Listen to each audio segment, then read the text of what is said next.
இங்க ரெண்டு சோல்ஜர்ஸ் ஒரு தீவிரவாத கும்பலோட தலைவனை போட்டு தள்ளுறதுக்காக போறாங்க. ஸ்னைப்பர் டார்கெட்டை எய்ம் பண்ணி சுடுறதுக்கு ரெடியா இருக்கும்போது குறுக்க அவனோட பையன் அப்பப்ப வந்துட்டு போறான். டார்கெட் மிஸ் ஆகிறது. பட் அந்த ஸ்னைப்பர்ல கண்ணாடி இருக்கும் இல்லையா, அந்த கண்ணாடியில சூரிய ஒளி பட்டு அந்த கிளார் தீவிரவாதிகளோட கண்ணில் பட்டதும் இமிடியட்டா கோதால இறங்கிறாங்க. சோல்ஜர்ஸ் ரெண்டு பேரும் உயிரை தப்பிச்சா போதண்டா சாமின்னு அங்கிருந்து தெரிச்சு ஓடுறாங்க. அந்த நேரத்துல மணல் புயல் வந்ததுனால ரெண்டு பேரும் அந்த அட்டாக் பண்ற கும்பல் கிட்ட இருந்து எஸ்கேப் ஆயிடுறாங்க. தப்பிச்சிட்டோண்டா சாமி அப்படின்னு சொல்லிட்டு பாலைவனத்துல ரெண்டு பேரும் ஜாலியா பேசிக்கிட்டே நடந்து போயிட்டு இருக்கும்போது முன்னாடி போயிட்டு இருந்த சோல்ஜர் கண்ணி வெடியில கால் வச்சதுமே அது டமால்னு வெடிச்சிருது. அவனோட கால் ரெண்டும் தனியா கட் ஆகிரும், ஒண்ணுமே இல்லாம போயிருது. இதை பார்த்த ஸ்னைப்பர் ஸ்டீவன் அவனோட ஃப்ரெண்டை காப்பாத்தலான்னு போறப்போ அவனும் கண்ணி வெடியில கால் வச்சிடறான். ரெண்டு பேருக்குமே இப்ப உயிர் போராட்டம். கால் எடுத்தா இவன் டமாலு, அவன் இன்னும் கொஞ்ச நேரத்துல ரத்தம் போயே செத்து போயிருவான். இப்படி ஒரு இக்கட்டான சூழ்நிலையில உயிருக்கு போராடிட்டு இருக்கிற ஃப்ரெண்டை பார்த்த ஸ்டீவன், மச்சான் இந்த லேண்ட்மைன் பாக்கிறதுக்கு பழசா இருக்கு, வெடிக்காத நினைக்கிறேன்டா, உன்னை காப்பாத்ததுக்கு நான் இதுல இருந்து கால் எடுக்க போறேன்னு சொல்றான். இதை கேட்ட அவனோட ஃப்ரெண்டு, வேண்டாம் மச்சான், போற உயிர் என்னோடய போகட்டும், நீ இமிடியட்டா ரெஸ்கியூ டீமை கான்டாக்ட் பண்ணி வர சொல்லி தப்பிச்சு போயிடுறா,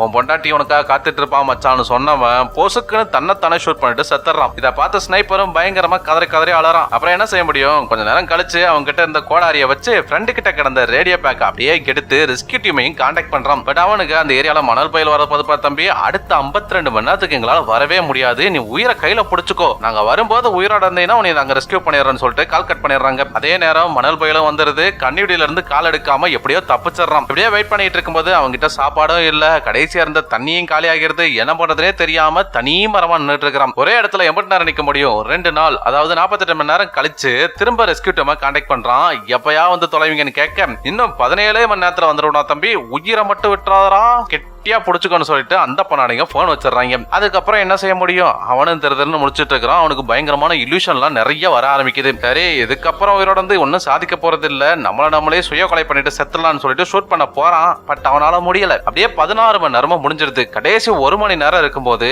இதுக்கு மேல வாழ்ந்து என்ன செய்ய போறோம்னு அவனை அறியாமலேயே அந்த லேண்ட்மைன்ல இருந்து கால் எடுத்துறான். பட் இவன் எதிர்பார்க்காத விதமா அந்த லேண்ட்மைன் வெடிக்கல. இவன் ஷாக் ஆகி 80 நேரம் ஆகியும் வெடிக்கலனா அது அணுகுண்டா என்ன கொன்றான்னு போய் தேடி பார்க்கறான். அது வெறும் காலி டப்பா. இதுக்காடா 80 நேரம் பயந்தோன்னு நினைச்ச ஸ்டீவன் மல்லாக்க மணல்ல படுத்துட்டு சிரிக்கும் போது ரெஸ்கியூ டீம் ஸ்பாட்டுக்கு வந்துடுறாங்க.